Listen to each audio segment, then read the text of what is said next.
नमस्कार दोस्तों, science with Sachin sir YouTube channel पर आप सभी का स्वागत है। दोस्तों, अगर आप चैनल पर नए हो तो चैनल को सब्सक्राइब जरूर करें। तो दोस्तों, आज इस वीडियो में मैं आपको कॉल कराऊंगा आर्मी बूस्टर डोज साइंस टेसिस का टेस्ट नंबर 85।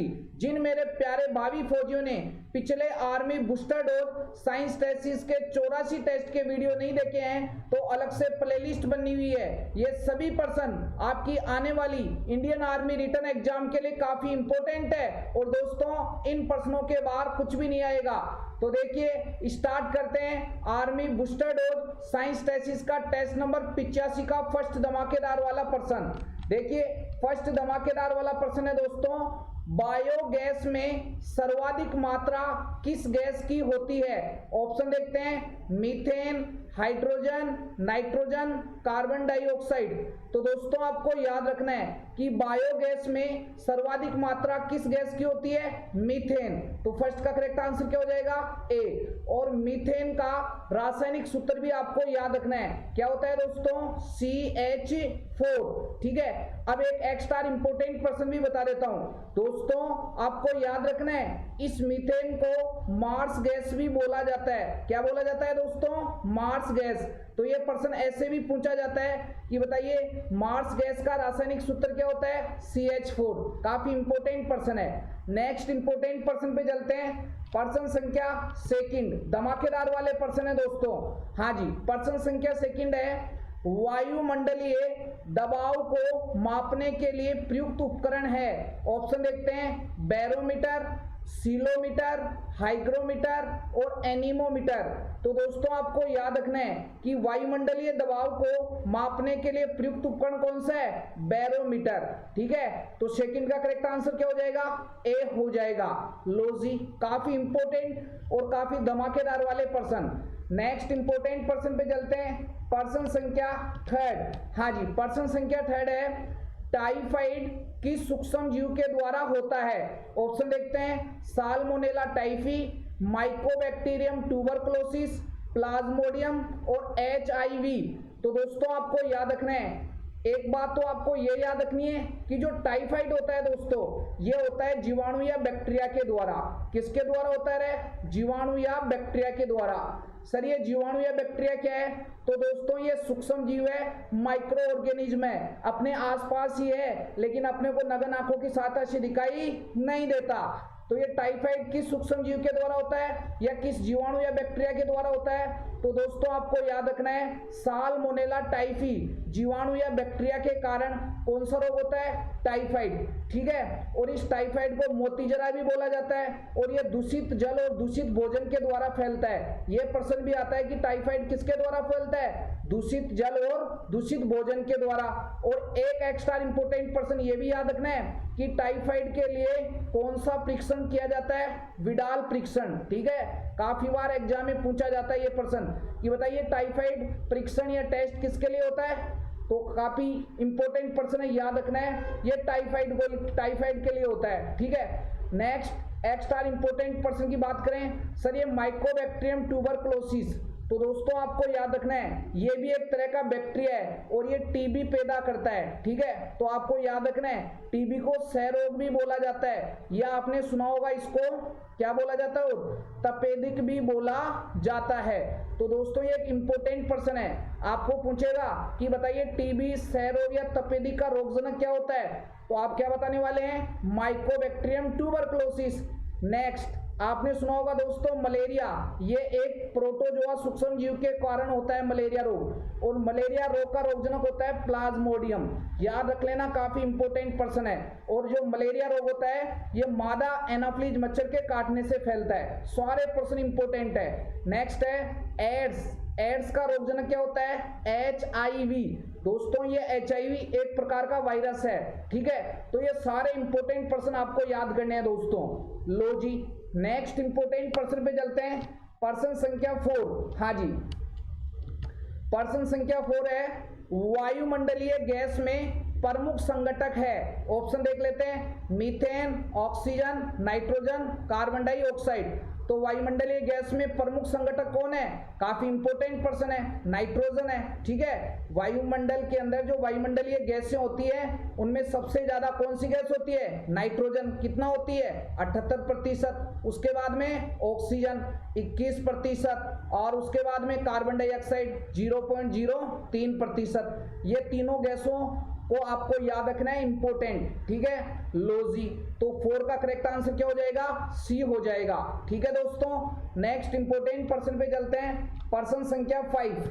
हाँ जी, देखिए पर्सन संख्या 5 है, हाइड्रा में किस प्रकार का प्रजनन दिखता है? ऑप्शन देखते हैं, पुनः उत्पादन, मुकुलन, विखंडन और खंडन। तो सबसे पहले तो आपको ये याद रखना है सर, ये हाइड्रा क्या होता है? तो दोस्तों हाइड्रा एक कोशिकीय जीव होता है, यूनिसेलुलर ऑर्गेनिज्म।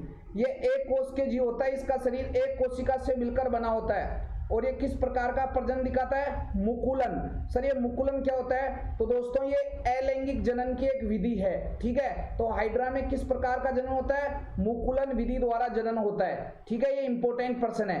तो 5 का करेक्ट आंसर क्या हो जाएगा? बी हो जाएगा। दोस्तों आपको अपनी तैयारी जारी रखना है, और मैं सबसे इंपॉर्टेंट बात बोल रहा हूं लाइव प्लेटफॉर्म पर। आप अब क्योंकि आपकी एग्जाम डेट अभी डिसाइड नहीं हुई है, तो आप किसी प्रकार के कोचिंग में के चक्कर में नहीं पड़ें और अपना पैसा बर्बाद नहीं करें, घर वालों का पैसा बर्बाद नहीं करें। आप घर पर रहकर अच्छे से तैयारी करें। साइंस और जीके में 30 में से 30% सही होने वाले हैं। अगर जो बच्चे रेगुलर मेरे वीडियो को देख रहे हैं और अपने सभी इस वीडियो के प्रश्नों को अपनी कॉपी के अंदर लिख रहे हैं, तो आपको साइंस में और जीके में किसी प्रकार की कोई परेशानी नहीं होने वाली है। तो जो बच्चे चैनल पर नए हैं वह चैनल को भी सब्सक्राइब कर लें, जिससे आने वाले न्यू वीडियो के बारे में आपको नोटिफिकेशन प्राप्त हो सके। अच्छे से तैयारी करें। पेपर लीक हो रहा है मान लीजिए ये, ठीक है, क्योंकि दोस्तों मेरे को 4 साल हो गए पढ़ाते हुए और 400 से अधिक विद्यार्थी आर्मी के विभिन्न ट्रेडों के अंदर सिलेक्ट हो चुके हैं। तो मेरे को पता है कि किस प्रकार के प्रश्न आते हैं और बच्चे किस प्रकार के प्रश्न गलती करते हैं। ठीक है, तो ये 85वां टेस्ट चल रहा है। 84 टेस्ट के वीडियो सभी को देखना है, अलग से प्लेलिस्ट बनी हुई है, शानदार वाले प्रश्न है, देखो अच्छे से तैयारी करो और इस बार वर्दी लेनी है दोस्तों। ठीक है, हाँ जी। तो नेक्स्ट इंपोर्टेंट पर्सन पे चलते हैं, पर्सन संख्या 6। देखिए पर्सन संख्या 6 है, गुर्दे किडनी के खराब होने से रक्त में यूरिया का संचय हो सकता है, उसे क्या कहा जाता है? ऑप्शन देखते हैं, डायलिसिस, यूरेमिया, यूरेकोमिया, इनमें से कोई नहीं। तो दोस्तों आपको याद रखना है, अगर आपके ब्लड के अंदर यूरिया का संचय हो रहा है या यूरिया की मात्रा बढ़ रही है, तो उसको बोला जाता है दोस्तों यूरेमिया। ये एक रोग है। क्या? यूरेमिया का मतलब होता है रक्त में यूरिया की मात्रा का बढ़ना। क्या कहलाता है? यूरेमिया। तो 6 का करेक्ट आंसर क्या हो जाएगा? बी हो जाएगा। अब देखो एक धमाकेदार वाला प्रश्न और बता रहा हूं। अरे जो गुर्दे या किडनी, जिसको आप वृक्क भी बोलते हो, अगर ये खराब हो जाते हैं तो एक प्रक्रिया करते हैं, उसको बोलते हैं डायलाइसिस। ठीक है, तो ये डायलाइसिस हमेशा किसके लिए किया जाता है? गुर्दे, किडनी या वृक्क के खराब होने पर। ये इंपॉर्टेंट प्रश्न है, काफी इंपॉर्टेंट और काफी धमाकेदार वाला प्रश्न है कि जो डायलाइसिस प्रक्रिया है ये किस अंग के खराब होने पर की जाती है? गुर्दे, किडनी या वृक्क के खराब होने से। ठीक है, इंपॉर्टेंट प्रश्न है, याद रखना है भाई। लो जी, नेक्स्ट इंपॉर्टेंट पर्सन पे चलते हैं, पर्सन संख्या 7। बताओ पर्सन संख्या 7 है, मलेरिया किसके कारण होता है? ट्रिपेनोसोमा, एंट अमीबा स्टोलिटिका, प्लाज्मोडियम और पैरामीशियम। बता दो फटाफट आंसर, मलेरिया किसके कारण होता है? प्लाज्मोडियम के कारण। तो 7 का करेक्ट आंसर क्या हो जाएगा? सी हो जाएगा। ठीक है, और आपको यह भी याद रखना है क्या कि जो मलेरिया रोग होता है ये मादा एनाफ्लीज, ठीक है लिख रहा हूं मैं, काफी इंपोर्टेंट, मादा एनाफ्लीज मच्छर के काटने से फैलता है। काफी इंपोर्टेंट और काफी धमाकेदार वाले प्रश्न है। एक प्रश्न और पूछा जाता है, मलेरिया के लिए एक दवा काम में ली जाती है कुनेन। ठीक है, ये सिनकोना पादप की छाल से प्राप्त होती है। तो ये दोनों ही प्रश्न इंपोर्टेंट है कि कुनेन दवा किस पादप की छाल से प्राप्त होती है? सिनकोना पादप की छाल से। और कुनेन दवा किस रोग के उपचार हेतु काम में ली जाती है? मलेरिया रोग के उपचार हेतु काम में ली जाती है। लो जी, नेक्स्ट इंपोर्टेंट पर्सन पे चलते हैं मेरे प्यारे भावी फौजियों, पर्सन संख्या 8। देखिए मानव फेफड़ों का कौन सा भाग गैसों के विनिमय के लिए पृष्ठ उपलब्ध कराता है? ऑप्शन देखते हैं, एल्वियोलाई, वायुकुपिका, ब्रोंक्योल्स, डायफ्राम, ब्रोंकाई। शानदार वाला पेपर आएगा और शानदार वाली तैयारी होगी, ठीक है। चाहे से पेपर हार्ड है या इजी है, आपके साइंस के पूरे प्रश्न सही होने वाले इस बार, प्रोमिस है। आप सभी 84 टेस्ट के वीडियो देख लो कंप्लीट, ठीक है। अलग से प्लेलिस्ट बनी हुई है, शानदार वाले प्रश्न है। लो जी, तो इस प्रश्न को हल करते हैं कि मानव फेफड़ों का कौन सा भाग गैसों के विनिमय के लिए पृष्ठ उपलब्ध कराता है? देखो, आप सांस लेते हो ना, श्वास लेते हो ना, तो श्वास में आप ऑक्सीजन अंदर लेते हो और CO2 बाहर छोड़ते हो। इतनी सी बात याद रखनी है लाला। और क्या याद रखनी है? फेफड़े होते हैं ना, लो जी, 2 फेफड़े होते हैं आपके, एक जोड़ी, ठीक है। तो इन फेफड़ों के अंदर क्या होता है, आपको ज्यादा डिटेल से जानकारी नहीं लेनी है, शानदार वाला समझना है। इन दोनों फेफड़ों के अंदर क्या होता है, ऐसे शाखाएं होती है, ब्रांचें होती है, और इन जो शाखाएं होती है ना, इनके लास्ट में ऐसे बिल्कुल गोल गोल गोल गोल ऐसी संरचनाएं होती है। अरे कैसे? जैसे मान लीजिए, एक को मैं निकाल के बता देता हूं यहाँ बाहर, ऐसे ऐसे गोल गोल संरचनाएं होती है, ठीक है, अंगूर के गुच्छे के समान। लो जी, ये दोनों फेफड़ों के अंदर, लो जी, दोनों फेफड़ों के अंदर लगभग 10 से 12 लाख वायुकुपिकाएं होती है। अब ये बनाने के लिए इतनी बड़ी बनाई, इतनी बड़ी नहीं होती, नहीं, चारों तरफ अपनी वायुकुपिकाएं लटकती, ठीक है। या आपके बाल के 10 टुकड़े कर लो, इतनी महीन होती है। तो मैं ये बताना चाह रहा था कि आप श्वास में कौन सी गैस लेते हो रहे, ऑक्सीजन, और कौन सी गैस छोड़ते हो, CO2। तो ये जो आपने जो श्वास में ऑक्सीजन गैस ली है, ये आपके मुंह के द्वारा होते हुए आपके फेफड़ों में जाती है, और फेफड़ों से लास्ट में इन शाखाओं में जाती है। तो ये शाखाओं में किस में चली जाती है? इन वायुकुपिकाओं में चली जाती है, ठीक है। और इन वायुकुपिका, जैसे मान लीजिए एक वायुकुपिका ले लेता हूं मैं, ऐसी होती है वायुकुपिका, और इनके बिल्कुल पास में, लो जी, बता देता हूँ सारा डिटेल से, अलग कलर से, हाँ जी, इनके बिल्कुल पास में क्या होती है, ऐसे, ये होती है रक्त वाहिनियां, ऐसे।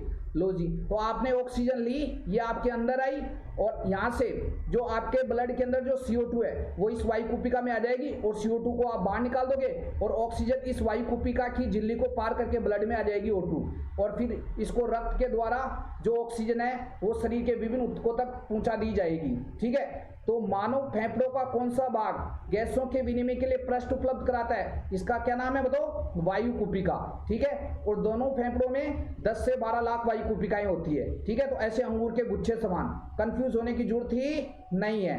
लो जी, तो बताइए फटाफट, करेक्ट आंसर क्या हो जाएगा? 8 का करेक्ट आंसर हो जाएगा ए, एल्वोलाई या वायुकुपिका। एल्वोलाई बोलते हैं दोस्तों वायुकुपिका को, इंग्लिश में एल्वोलाई बोलते हैं, ठीक है। और ये प्रश्न भी पूछा जाता है कि श्वसन तंत्र की संरचनात्मक व क्रियात्मक इकाई कौन होती है? वायुकुपिका, एल्वोलाई, ठीक है। लो जी, समझ में आ गई। नेक्स्ट इंपोर्टेंट प्रश्न पे चलते हैं। प्रश्न संख्या 9 हिस्टोलॉजी संबंधित है। ऑप्शन देखते हैं, पर्यावरण, हार्मोन, उत्तक, जीवाश्म। तो बताइए हिस्टोलॉजी संबंधित किससे है? उत्तक से। लो जी, आपको याद रखना है विज्ञान की वह शाखा जिसमें उत्तक या टिश्यू का अध्ययन किया जाता है, क्या कहलाती है? हिस्टोलॉजी। तो 9 का करेक्ट आंसर सी। लो जी, नेक्स्ट इंपोर्टेंट प्रश्न पे चलते हैं। प्रश्न संख्या 10 निम्नलिखित में से कौन विटामिन बी कॉम्प्लेक्स का सदस्य नहीं है? ऑप्शन देख लेते हैं, थायमीन, राइबोफ्लेविन, फोलिक एसिड और एस्कोर्बिक एसिड। शानदार वाला प्रश्न है। प्रश्न हमारे को ये पूछा है कि कौन विटामिन बी कॉम्प्लेक्स का सदस्य नहीं है। अरे देखो, थायमीन होता है, ये विटामिन B1 या बी का रासायनिक नाम है, ठीक है। राइबोफ्लेविन ये विटामिन B2 का रासायनिक नाम है। फोलिक एसिड या फोलिक अम्ल ये विटामिन बी का रासायनिक नाम है।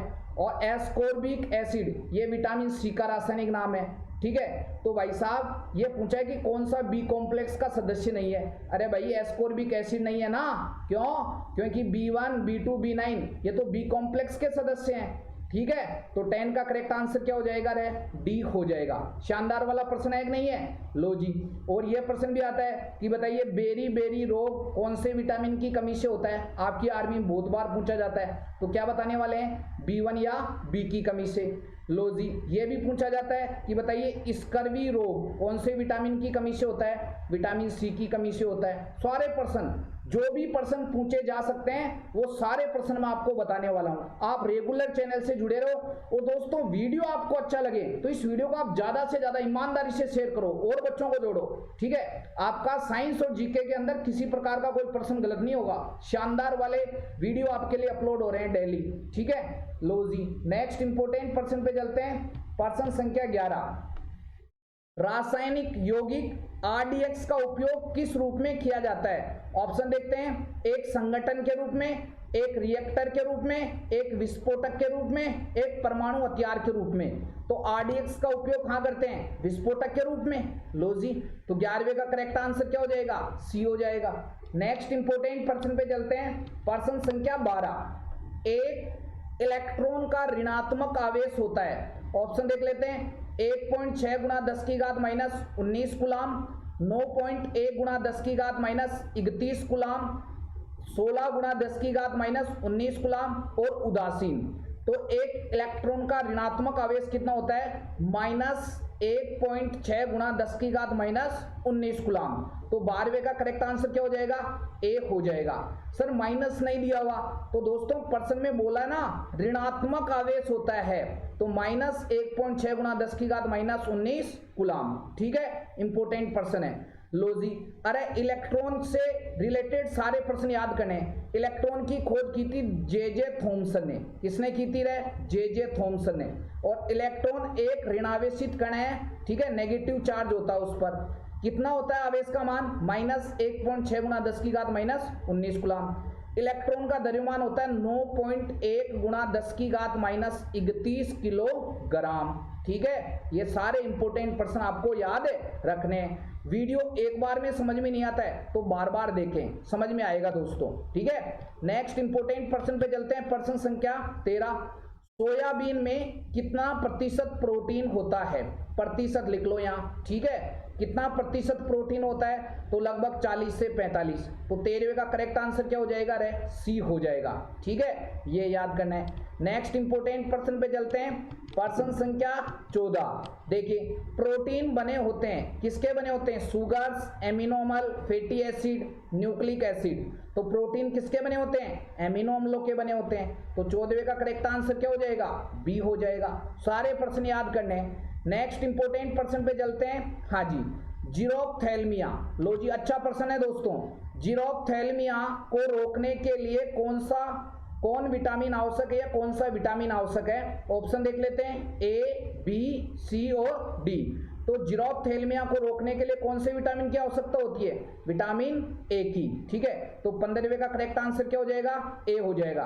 क्योंकि ये जो जीरोप्थैल्मिया और रोग होता है ये विटामिन ए की कमी से होता है, ठीक है। इसमें आंखों में सुस्तपन आ जाता है, ड्राइनेस हो जाती है आंखें, ठीक है। गला फाड़ फाड़ के चिल्ला लो लेकिन आंसू नहीं आएंगे, तो उसको बोला जाता है जीरोप्थैल्मिया। और ये कौन से विटामिन की कमी से? विटामिन ए की कमी से, ठीक है। एक पॉपुलर पर्सन हो रहा है रतौंधी, जिसको इंग्लिश में बोला जाता है नाइट ब्लाइंडनेस। ये रतौंधी कौन से विटामिन की कमी से? ये विटामिन ए की कमी से। तो दोस्तों आज मैंने इस वीडियो में आपको हल कराया army booster dose science test का टेस्ट नंबर 85। जिन मेरे प्यारे भाभी फ्यूजियों ने पिछले 84 टेस्ट के वीडियो नहीं देखे हैं तो अलग से प्लेलिस्ट बनी हुई है। ये सभी प्रश्न आपकी आने वाली इंडियन आर्मी रिटन एग्जाम के लिए काफी इंपॉर्टेंट है। और दोस्तों आपका इंडियन आर्मी के रिटन एग्जाम में, चाहे से आप आर्मी के किसी भी ट्रेड की तैयारी कर रहे हो, साइंस और जीके में आपका एक भी प्रश्न गलत नहीं होगा। अगर आपने 85 टेस्ट के कंप्लीट वीडियो देख लिए और एक बार लिख लिया तो दोस्तों गलत नहीं होगा, ठीक है। रेगुलर वीडियो को देखें और जो दोस्त चैनल पर नए हैं वह चैनल को भी सब्सक्राइब कर लें, जिससे आने वाले न्यू वीडियो के बारे में आपको नोटिफिकेशन प्राप्त हो सके। और दोस्तों अगर आपको वीडियो अच्छा लगे तो इस वीडियो को आप ज्यादा से ज्यादा शेयर करें और कमेंट बॉक्स में कमेंट जरूर करें कि दोस्तों आपके 15 में से कितने प्रश्न सही हुए। अब आपको एक एक्स्ट्रा इंपोर्टेंट प्रश्न पूछ रहा हूं, देखते हैं इस प्रश्न का जवाब किस किस को आता है, ठीक है। तो आपको कमेंट बॉक्स में कमेंट करना है, काफी इंपोर्टेंट प्रश्न है। देखते हैं इसका जवाब कौन कौन बच्चे देते हैं। हाँ जी, आपको बताना है कि आयोडीन की कमी से कौन सा रोग होता है। लो जी, आयोडीन की कमी से कौन सा रोग होता है? फटाफट सभी बच्चों को, जो भी बच्चे वीडियो देख रहे हैं, वीडियो को अंत के बाद में, एंड के बाद में इस प्रश्न का आंसर आपको जरूर टाइप करना है कि आयोडीन की कमी से कौन सा रोग होता है। और मिलते हैं नेक्स्ट क्लास में। तब तक के लिए जय हिंद, जय भारत।